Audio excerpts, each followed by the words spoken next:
শুধু বছর দুয়েক নয়, কেউ বলছেন 10 বছর, কেউ 20, আবার কেউ কেউ বলছেন 100 বছরের বেশি। কক্সবাজারের রামুর স্থানীয় বাসিন্দারা পুকুর পাড়ে কাপড় ধোয়া থেকে শুরু করে লাকড়ি কাটার কাজ করত ধাতব এই বস্তুতে। ছিল পাখাও, তা অনেকেই কেটে নিয়েছে। কিন্তু দীর্ঘ বছর পর এসে স্থানীয়রা জানতে পারেন এটি কোনো ধাতব বস্তু নয়, দ্বিতীয় বিশ্বযুদ্ধে ব্যবহৃত অবিস্ফোরিত বোমা।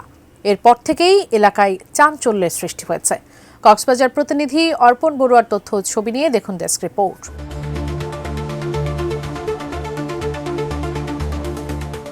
কক্সবাজারের রামু উপজেলার কাওয়ারখোপ ইউনিয়নের প্রত্যন্ত জনপদ লট উখিয়ার ঘোনা তৎসাখালী বোমাঝিরে।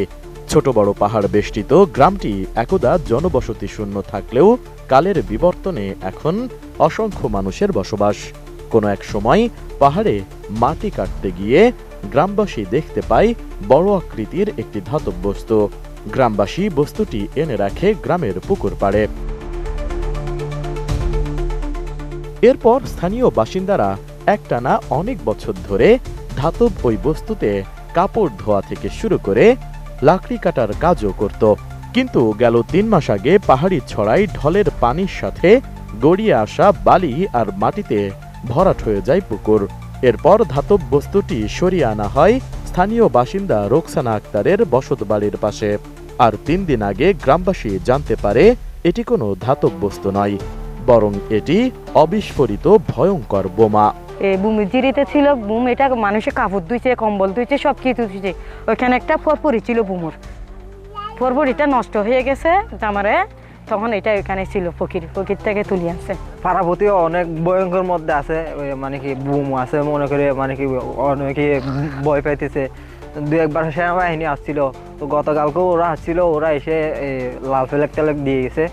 ফিনিশ আসলে একটা জিনিস, সস্তায় বস্তাপতা জিনিস, স্পার্টা চিনে ফিনিশ। পুকুরে গোসল করতাম আমরা, গোসল করে ওটার মধ্যে বসে আমরা কাপড় চোপড় দিতাম। এটা মাটির ভিতর অনেকদিন ছিল, তারপর ওইখান থেকে আমরা দুজনে এখানে আনি রাখছি। আর এতদিন ধরে মানে বই করে নাই, মানে এখন বই করতে আর কি। বোমাতে কাপড় ধোয়ার কাজ করেছেন জানতেই হতবাক গ্রামবাসী। এরপর থেকে আতঙ্ক বিরাজ করছে গ্রামবাসীর মধ্যে। তাদের দাবি দ্রুত এটি গ্রাম থেকে সরিয়ে নিয়ে নিরাপদে নিষ্ক্রিয় করা হোক।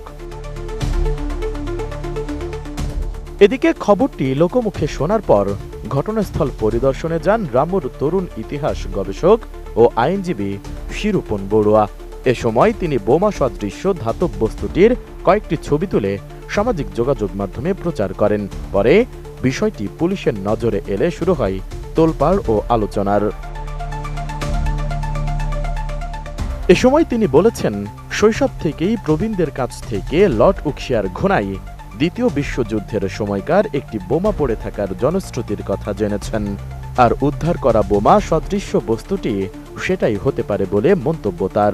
আসলে একটা বোমা সদৃশ একটা বস্তু, তো এরপরে সেটা স্থানীয় জনগণের কথিত মতে সেটা নাকি জাপানিজরা ফেলেছিল এরকম আর কি।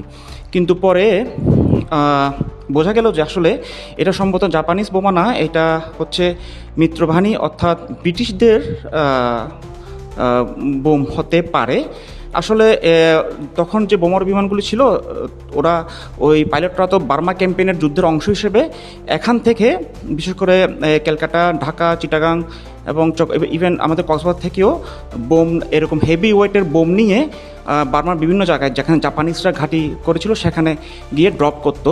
তো অনেক সময় মিশন বাতিল হতো বা মিশন শেষেও এরকম তাজা বোম তাদের হয়তো রয়ে যেত। তো এরকম নিয়ে আর কি, এরকম হেভি ওয়েট বোম নিয়ে তারা আর ল্যান্ড করতে সাহস পেত না। তো যেটা করতো সেটা হচ্ছে যে মানে দুর্ঘটনা এড়ানোর জন্য এরা লোকালয়ের বাহিরে গিয়ে, যেখানে একদম জনমানব শূন্য কোনো জায়গায় কোনো জলাশয়ের উপরে সেগুলি ড্রপ করতো, অর্থাৎ বিমানটা হালকা করার জন্য। তারপর ওরা ল্যান্ড করতো। এদিকে গ্রামবাসীর মাধ্যমে খবর পেয়ে ঘটনাস্থলে ছুটে যায় পুলিশ। এরপর বোমাটির চারপাশে ঘিরে দেওয়া হয় লাল পতাকা। পরে পুলিশ বিষয়টি সেনাবাহিনীকে অবহিত করলে ঘটনাস্থলে যান তারা। উদ্ধার করা বোমাটি তাজা নাকি সক্রিয় তা সেনাবাহিনীর বোমা বিশেষজ্ঞরাই সঠিক জানাতে পারবেন। আর তাজা হয়ে থাকলে সেটি নিষ্ক্রিয় করারও ব্যবস্থা নেবে সেনাবাহিনী। গত শুক্রবার স্থানীয় লোকজনের নিকট থেকে সংবাদ পেয়ে আমরা ঘটনাস্থল পরিদর্শন করি। ঘটনাস্থল পরিদর্শন করে বস্তুটি একটি বোমা সদৃশ বস্তু বলে প্রতীয়মান হয়। তাৎক্ষণিকভাবে আমরা ঘটনাস্থলটি কর্ডন করে ফেলি, যাতে স্থানীয় লোকজন কোনোভাবে দুর্ঘটনার শিকার না হয়। যতদূর জানা যায়, এটি দ্বিতীয় বিশ্বযুদ্ধের একটি পরিত্যক্ত বোম হিসেবেই স্থানীয় লোকজন বলাবলি করে। এটি প্রায় 10 বছর যাবত এখানে পড়া অবস্থায় ছিল। স্থানীয় লোকজন কাপড় ধোয়ার কাজ সহ বিভিন্ন কাজ এটা ব্যবহার করেছে বলে জানা যায়। পুলিশ জানায় বোমাটি দেখতে অনেকটা ছোট আকারের গ্যাসের সিলিন্ডারের মতো। এটির দৈর্ঘ্য 4 ফুট এবং পুরুত্ব 4 ফুট। পুরো বোমাটি মরিচা ধরেছে এবং গায়ে কোনো কিছু লেখা নেই। স্থানীয়দের ভাষ্য, প্রথম দিকে বোমাটির এক প্রান্তে পাখার মতন আলাদা সংযুক্ত ধাতব ছিল, কিন্তু দীর্ঘদিন পরিত্যক্ত অবস্থায় থাকায় সেটি মূল ধাতব বস্তু থেকে বিচ্ছিন্ন হয়ে যায়। Desk report, ATN news.